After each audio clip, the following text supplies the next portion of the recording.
As we finish our last class, maybe we can stand back and ask, what does it take to be a monk in the world? As you look back on this program, you will certainly have your own insights. In this lecture, I will simply offer a few ideas or characteristics of monks in the world. And, most importantly, these are all characteristics that you have already demonstrated in your commitment during these last 9 months. Perhaps we start with the desire to know God more deeply. To be a monk means to recognize and respond to a deep sense that God is central to your life. Being a monk means that there is a longing, a desire that there should be more in your spiritual life. It is a desire for prayer, for God's presence, a hunger and thirst for righteousness. During these 9 months, you have been willing to spend time, effort, energy to explore what this desire means. On this journey, you've probably known moments of frustration or incomprehension, as well as moments of joy and insight. You've been changed. Your relationship with God, your faith life, will never be the same. You know that you are being called to conversion, and that this will be a lifelong process, but one on which God will always be with you. Another characteristic of the monk is knowing that you need help on the journey, that you can't do this alone. During this program, you all have experienced and demonstrated that you understand this. You have supported one another, you have listened, cared, and encouraged one another. All of you have taken the risk of sharing deeply personal stories. You have shared both pain and insights, and have demonstrated an amazing level of trust. Even if you never see one another again after the end of this program, nothing will take away the experience of community that you have had. It hasn't always been easy, but community is never easy. It is simply a way that we support one another. As Benedict says, we bear one another's burdens of body or behavior because we are asking that Christ bring us all together to everlasting life. Each of us has brought our gifts to this little community.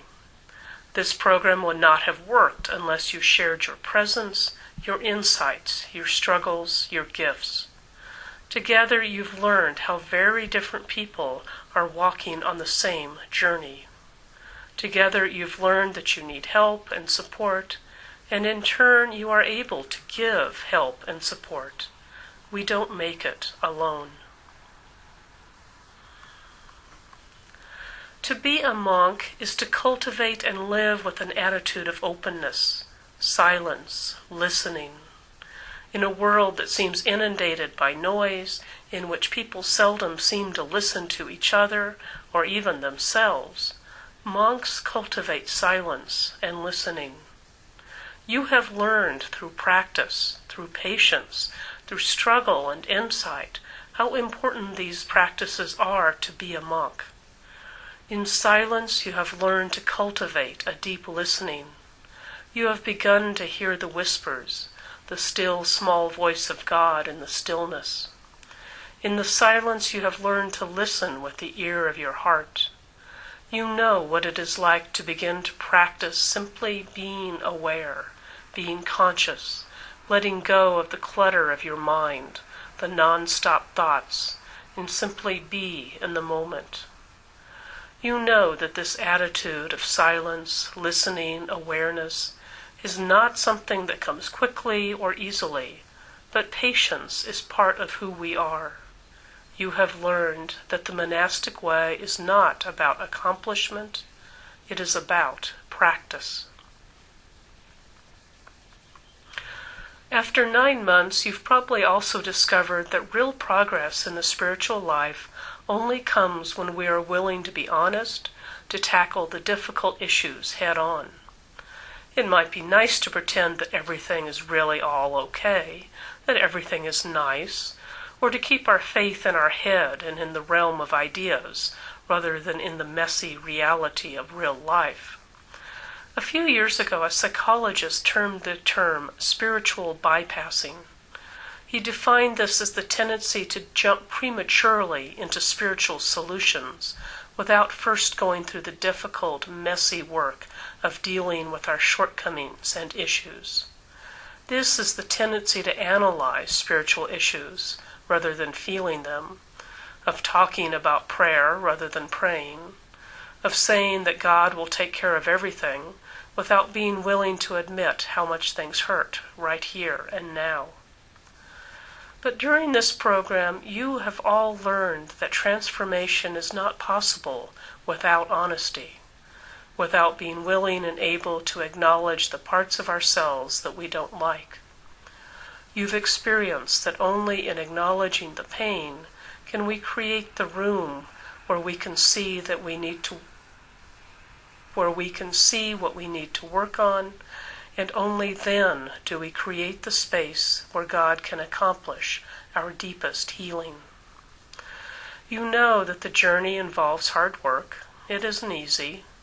You all have demonstrated that you know the path isn't easy and straightforward. You have learned things about yourselves that you don't like. You've demonstrated that you know this has been a time of questioning old patterns and assumptions and learning to live your faith in new ways. These 9 months have also demonstrated the reality that the journey is one that requires great perseverance. Progress isn't easy, simple, or straightforward. We're on a journey where the maps frequently seem to be written in strange languages, when the guidebook doesn't make much sense, and there are incredibly steep mountains when you least expect them. This has been a journey of learning to see and experience in profoundly new ways. You have learned the story of the young disciple who came to the old monk and asked him, "What do you do all day in the monastery?" And the old monk thought for a while and answered, "Well, we fall down and we get up, and we fall down and we get up." You have learned that you will continue to fall down and get up the rest of your lives. But you will learn. You will make progress. You will get help on the way, and you will be there to give help to others. For people of faith, prayer is probably like what water is to fish. It is something that we can easily take for granted without thinking much about it. During this program, we have spent a fair amount of time talking about prayer, what prayer means to monks inside and outside of monasteries. Perhaps the most important thing we've learned is that prayer is integral to our life. It is the air we breathe. It isn't a part of our life. Prayer is our life. As monastics, prayer surrounds and enfolds us. All that we are, all that we do, is done in God's presence and offered to God. Prayer is our life, and throughout our lives we continue to grow in awareness of this reality. During our time together, you have all grown and deepened in your prayer life. The seeds of faith that have been planted during these 9 months will continue to sprout, grow, and blossom throughout the rest of your life. Perhaps the most important thing about being a monk is that it is all about love. To be a monk is to love God, love our neighbors, love ourselves, and to live out that love in concrete ways in our lives. This love is the key to our transformation, to our commitment to the monastic way of life. It isn't easy to learn to love. Most of us struggle with it. We have to learn to accept that we are worthy of love. We have to learn how to love people we don't like.